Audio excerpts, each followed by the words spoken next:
Welcome to Asam channel.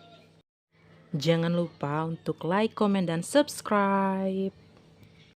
Hai, Assalamualaikum warahmatullahi wabarakatuh. Selamat datang di channel Azam.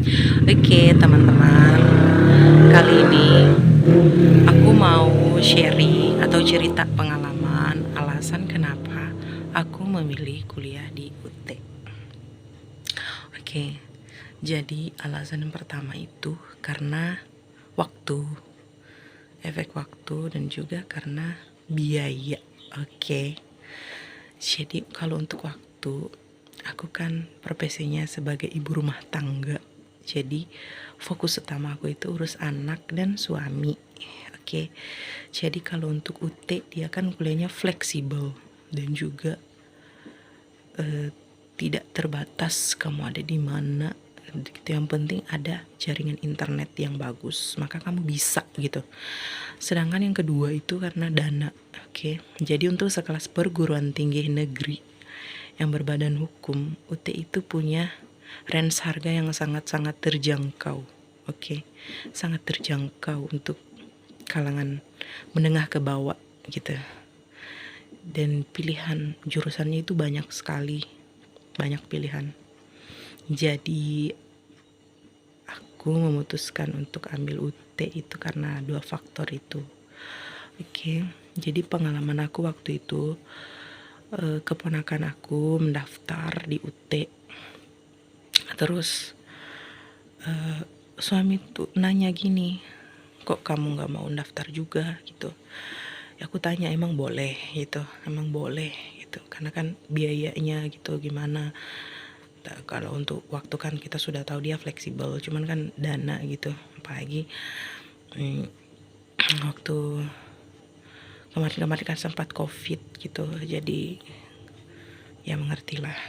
Oke, pasti teman-teman pada tahu kalau ekonomi pada waktu itu ya ada trouble, ada sedikit guncangan atau gimana. Terus suami ngomong gini, di UT kan biayanya lumayan gitu, murah tapi bukan murahan ya, dalam artian itu murah tapi yang berkualitas gitu. Terus aku langsung oke, baiklah gitu, karena suami mendukung. Jadi langsung pada hari itu aku langsung searching, aku langsung cari tahu di Google, aku googling, aku buka YouTube, aku buka semua website UT, aku searching dan dapat semua informasinya semua. Aku semua dapat informasinya itu dari internet, full dari internet. Nggak nanya ke tetangga, nggak nanya ke ponakan yang mendaftar itu ataupun gimana, nggak. Aku langsung terjun langsung karena aku pengen ngerasain sensasinya gimana. Gimana kita berjuang mencari tahu informasi secara sendiri gitu. Setelah dapat ya oke, aku langsung ikuti langkah-langkahnya. Pertama aku itu login ke admisisia.ut.ac.id. Terus aku di situ isi formulir dan semuanya itu ada kok. Yang penting teman-teman punya jaringan internet yang bagus dan teman-teman bisa baca, itu pasti bisa daftarnya. Oke, setelah itu kalau untuk pembayaran admisi itu 100.000, bayaran di awal 100.000, ya boleh dikata biaya pendaftaran lah gitu. Dan bayarnya itu bisa secara mobile banking ataupun bayar di Indomaret atau ke bank gitu. Setelah itu aku telah dapat nomor admisi, nomor billing yang 20 digit untuk biaya admisi. Aku langsung suruh suami bayar ke Indomaret. Oke. Setelah itu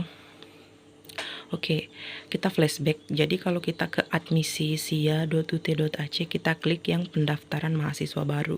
Nah, setelah itu kita isi data diri sesuai KTP ya.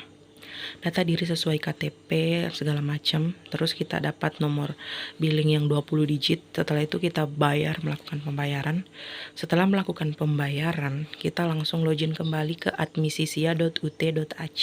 Tapi pilih yang calon mahasiswa, masuk sebagai calon mahasiswa gitu, klik yang itu. Jadi bukan klik yang paling bawah, kita kan belum jadi mahasiswa, jadi jangan klik yang di atas masuk sebagai mahasiswa, itu belum, karena kita belum dapat NIM atau nomor induk mahasiswa.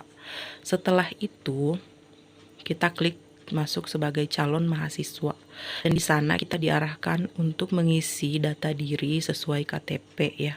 Pastikan sesuai KTP dan cek secara teliti. Oke, setelah itu kita akan diarahkan untuk memilih jurusan dan apa mau ambil SIPAS atau non SIPAS. Jadi SIPAS itu sistem paket semester yang non TTM atau tidak tatap muka. Jadi kita nanti akan tuton atau tutorial online ataupun TMK atau tugas mata kuliah gitu.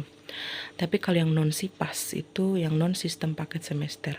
Oke, kalau ada yang nanya bagusan mana, SIPAS atau non SIPAS, ya aku sarankan sih ambil SIPAS ya. Bukan karena apa sih, tapi harganya lebih terjangkau dan kita nggak perlu pusing saat registrasi mata kuliah. Karena kalau yang non SIPAS, kita registrasi mata kuliahnya itu satu-satu. Bayangin satu-satu gitu. Dan biayanya ya lebih mahal gitu.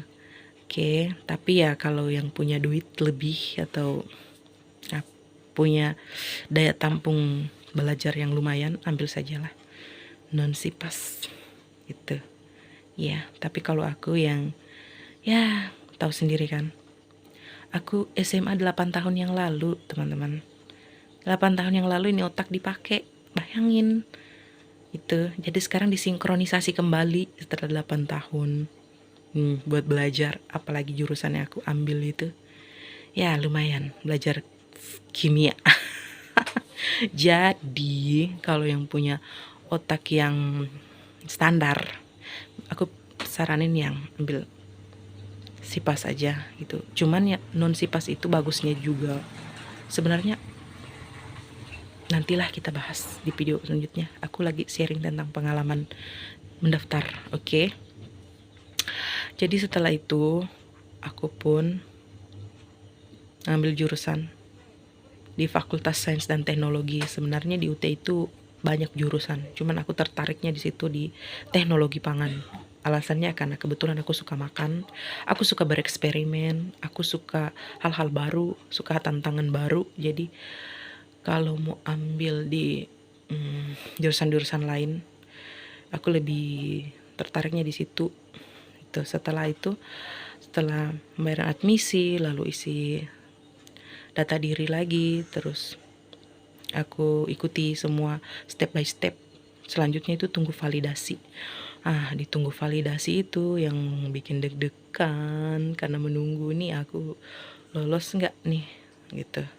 Dan ternyata alhamdulillah, kan waktu tunggunya itu 3 kali 24 jam kerja gitu. Dan alhamdulillah aku itu cuma menunggu, aku mendaftarnya di hari Sabtu, mengirim datanya di hari Sabtu dan tunggu validasi 3 kali 24 jam. Jadi aku perkirakan itu hari Selasa atau hari Rabu baru ada. Dan ternyata hari Senin itu sudah ada. Alhamdulillah keterima gitu. Alhamdulillah. Oke. Setelah keterima, aku pun langsung registrasi mata kuliah. Tapi aku turun ke UPBJJ. Ke sana karena aku kan cari tahu infonya itu sendiri via online, nggak nanya siapa-siapa. Jadi daripada takut salah, aku ke UPBJJ terdekat gitu. Kebetulan di Kendari gitu, ada di Andono, di Bundaran Tank itu. Aku ke sana dan alhamdulillah pelayanannya sangat bagus, sangat ramah. Aku dijelasin dengan baik gitu. Aku diarahkan untuk membayar ke bank itu kalau untuk registrasi mata kuliah. Terus gini, banyak kendala yang sudah membayar tapi belum terverifikasi pembayarannya. Itu banyak sekali. Karena apa? Karena pembayaran melalui outlet tempat belanja gitu. Mengerti kan? Sekarang yang lagi berhamburan itu kan. Jadi aku sarankan kalau untuk registrasi mata kuliah, kalian langsung ke bank, entah di BRI, di Mandiri, pokoknya langsung ke bank saja. Terus ada pertanyaan, terus gimana? Aku kan bukan pelanggan bank itu gitu. Ya nggak apa-apa.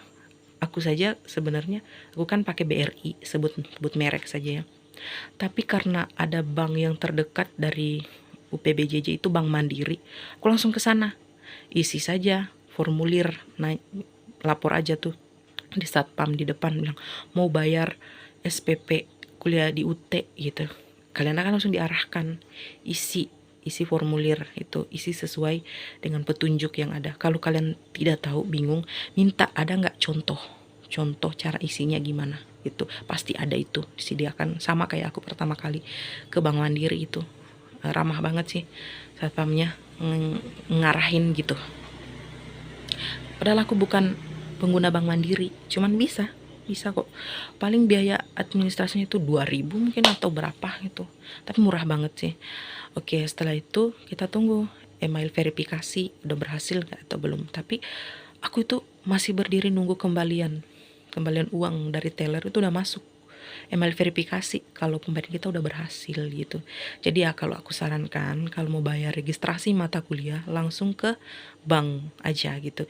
Jangan ke outlet tempat belanja itu yang sebut merek juga ya, ngerti lah. Teman-teman pasti tahu yang udah berhamburan berjamur di mana-mana itu. Ya bukannya kenapa, tapi kan dia itu prosesnya agak panjang. Duit kita itu prosesnya agak panjang. Masuk ke akun mereka dulu, dari akun mereka ya syukur-syukur langsung ditransfer ke rekening bank UT. Syukur-syukur, gimana kalau pada sibuk gitu, pikir aja gitu. Tapi kalau dari bank itu langsung masuk ke rekening UT, langsung kebaca gitu sama sistemnya UT gitu. Oke, setelah itu aku langsung ke langsung login ke Mayuti gitu. Pokoknya ikutin saja. Setelah kita membayar registrasi mata kuliah, udah dapat NIM, selanjutnya saat masuk ke admisisia.ut.ac.id, kita masuk sebagai mahasiswa. Ikuti saja petunjuknya, teman-teman. Ikuti saja. Semuanya jelas banget gitu. Kalau masih kurang jelas, langsung ke UT. Langsung ke UPBJJ, UT atau unit pelayanan belajar jarak jauh terdekat yang ada di kota kalian gitu. Nanti di sana dibantu, diarahkan caranya kayak gimana gitu. Oke. Sekian dulu cerita dari aku. Sampai jumpa lagi di video-video berikutnya. Oke, jangan lupa untuk like, komen, dan subscribe ya, karena itu sangat berarti untuk perkembangan channel aku selanjutnya. Dadah, bye-bye. Wassalamualaikum warahmatullahi wabarakatuh.